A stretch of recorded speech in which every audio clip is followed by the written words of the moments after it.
Friends, welcome to my channel. Don't forget to like and subscribe. It's not difficult for you, but it's nice for me, and we're starting.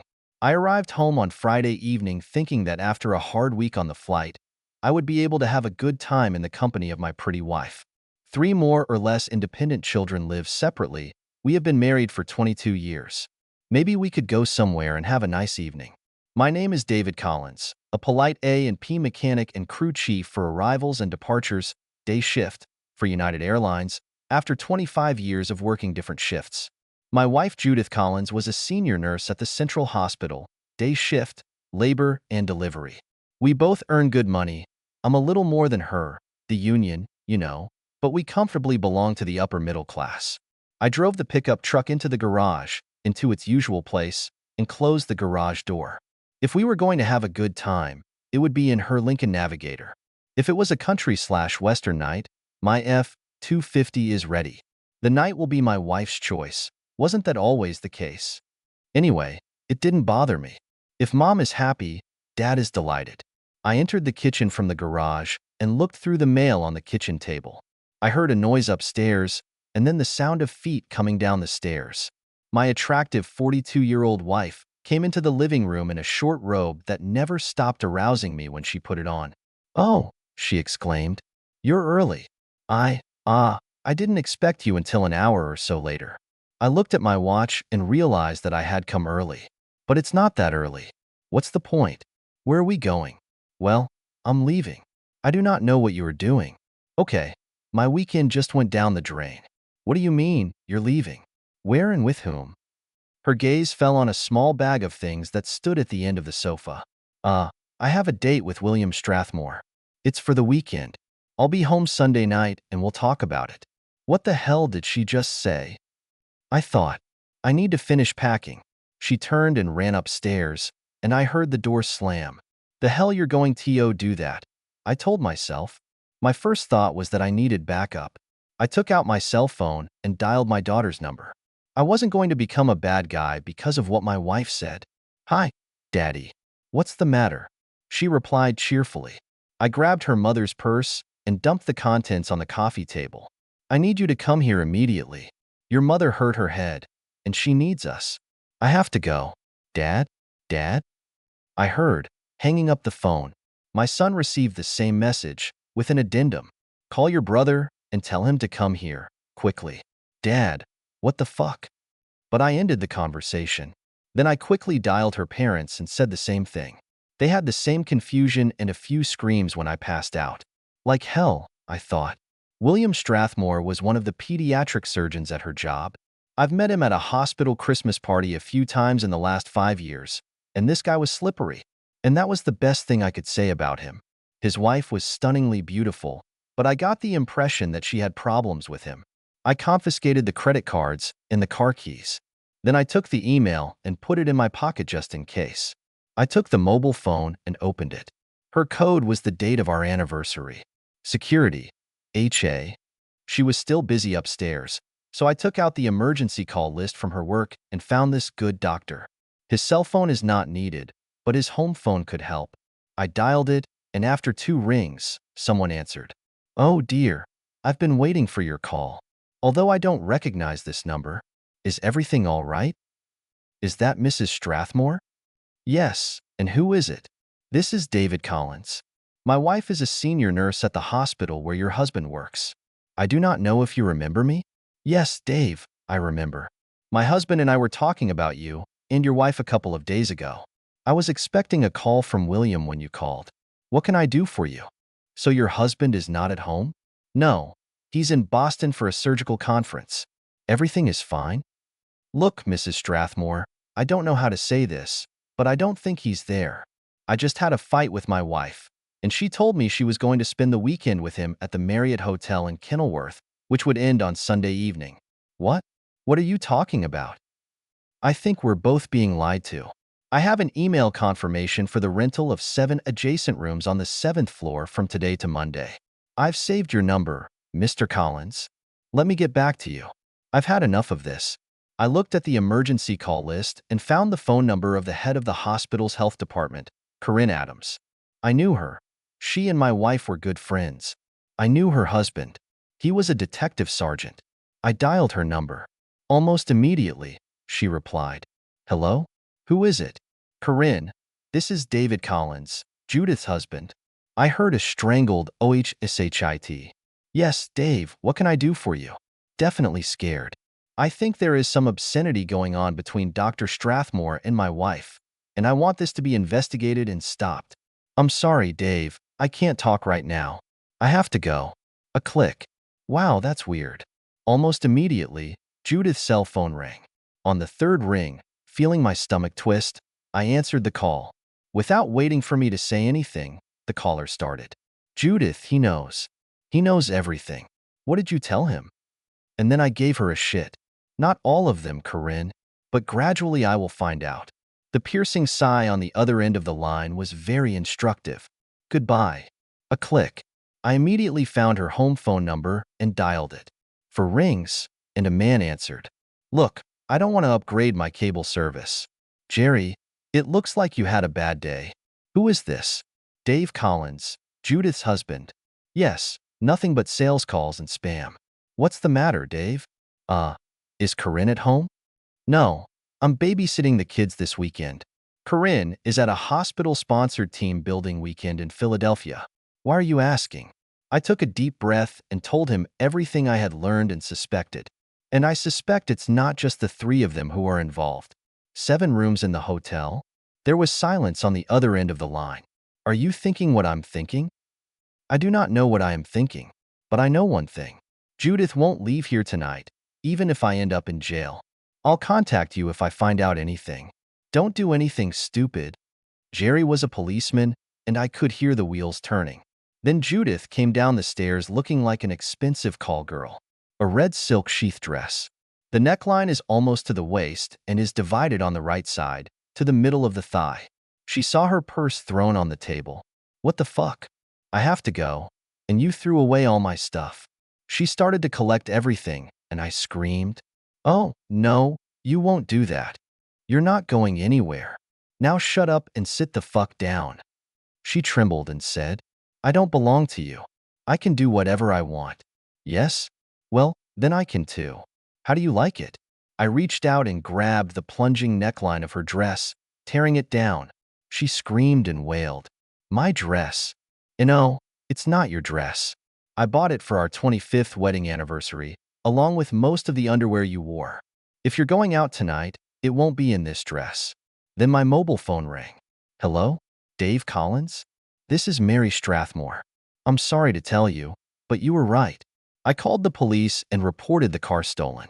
I bought a car for him, and it's registered in my name. They stopped him about 5 minutes ago. He claimed that he was my husband and that he had the right to drive a car. She chuckled in a strained voice. They called me and told me that he said he was my husband.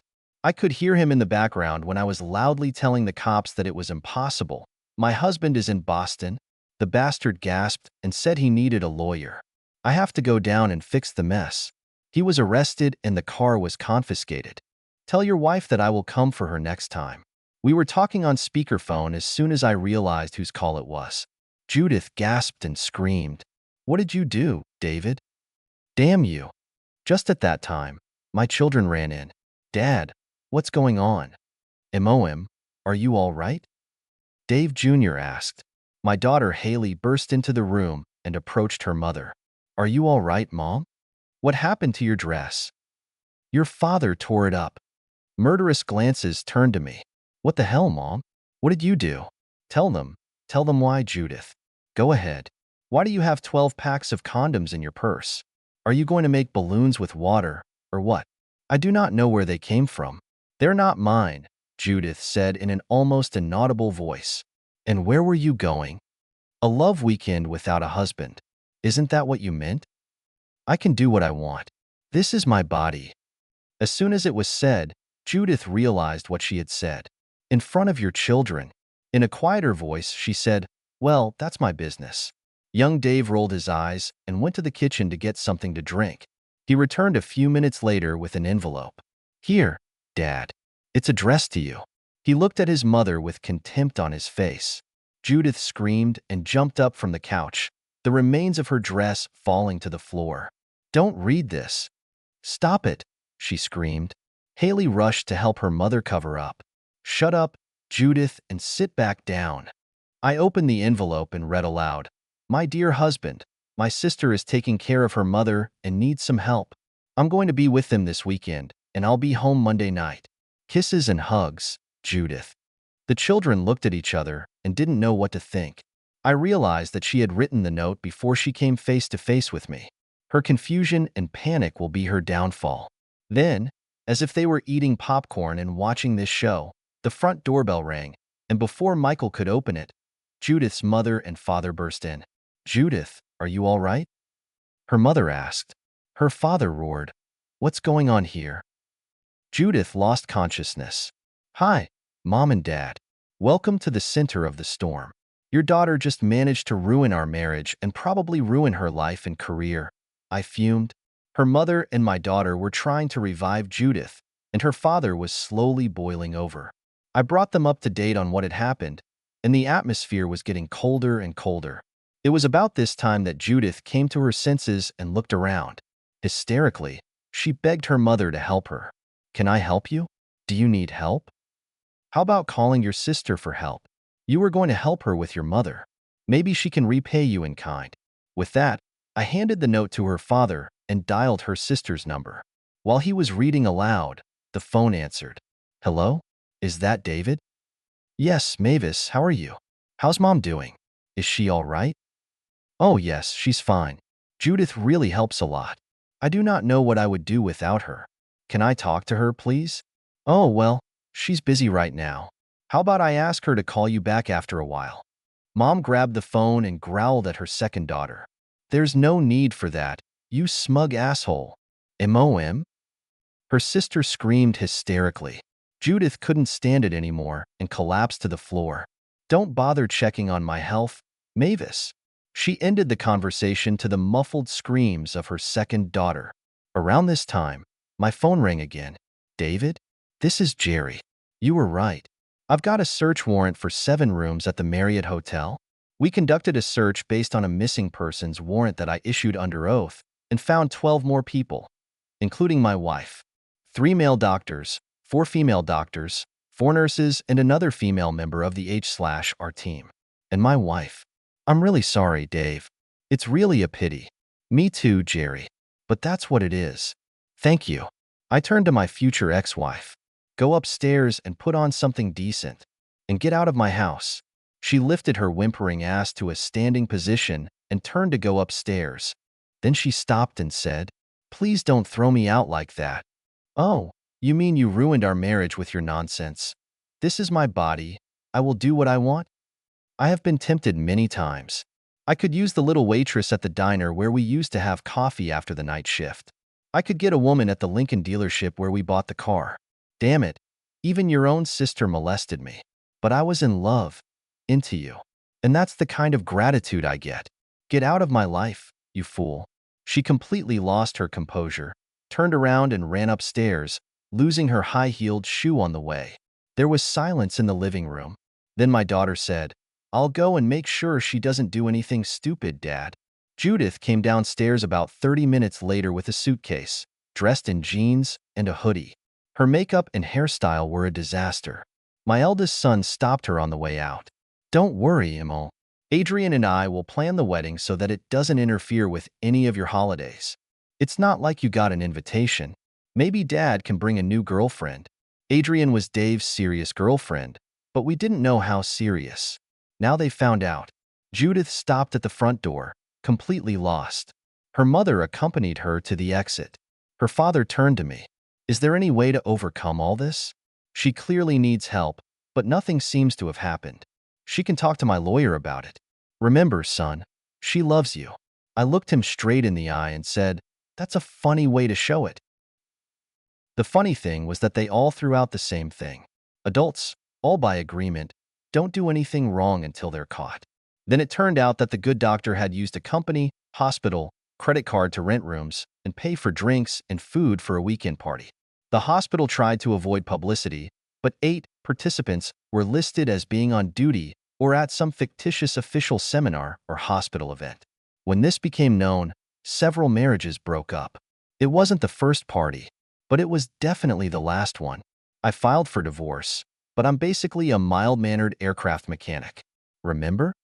And I loved her more than my luggage, as the movie says. So I let it drag on while she went to counseling. The children were with me and saw that at least I was making an effort. But it was so painful, and it just happened out of the blue. How could I be so blind? United Airlines was sympathetic, and I got a long sick leave. She lost her job along with everyone involved. The good doctor was fired and then sued and prosecuted. Corinne lost her job, as did her deputy. There was an acute shortage of nurses, and several vacancies for doctors opened up. My wife was the last recruited member of the club, as they were looking for fresh meat. She was noticed quite a long time ago, and Corinne worked on her, saying that she owed it to herself, that it would be a lot of fun. I'll never know, and besides, many husbands get pleasure from their wives making love to other men. It took 6 months, but in the end they convinced her. The epilogue. It took over a year, but I loved her and couldn't live without her. The old question is, would you be better off with her in your life or without her? I watched her like a hawk. I was constantly bombarding her with questions about whether we were okay or not. She reported back, and I listened to her carefully. It got to the point where it was driving her crazy. But listening to her therapist, her parents, and our children, she understood that I was making an incredible effort. And she loved me. God, but I believed her. I sued the hospital and Dr. Strathmore. I had to get in line after his wife's divorce suit, but I was ahead of the other affected parties. The two of us cleaned him out. The hospital was not very lucky. We, my children and I, settled out of court for a 6-figure sum in a closed agreement. The remaining plaintiffs received a total of 7 figures in sealed compensation. My daughter-in-law was not welcome anywhere. I do not know if her parents have talked to her yet. Was I lucky with the result? With how it all turned out? The fact that my mind turned on all 8 cylinders at the right time. And the support of my children and my friends. I didn't think I took my marriage for granted, but maybe I did. Not anymore. It took over a year, but we came back. And our love is damn delicious. Sometimes she sobs in post-coital bliss and apologizes for all the injuries she has caused. But it's getting better gradually. And like I said, I love her. But don't think I'm a wimp. About 8 months after that storm, I cheered up the doctor coming out of the gym. His good looks no longer exist. Fortunately for me, at that time I was in the company of a policeman. H-E-H, H-E-H, H-E-H. So life goes on. Yes, I know, it's very tasteless. Cruelly. Don't mess with my wife, and I'll stay meek.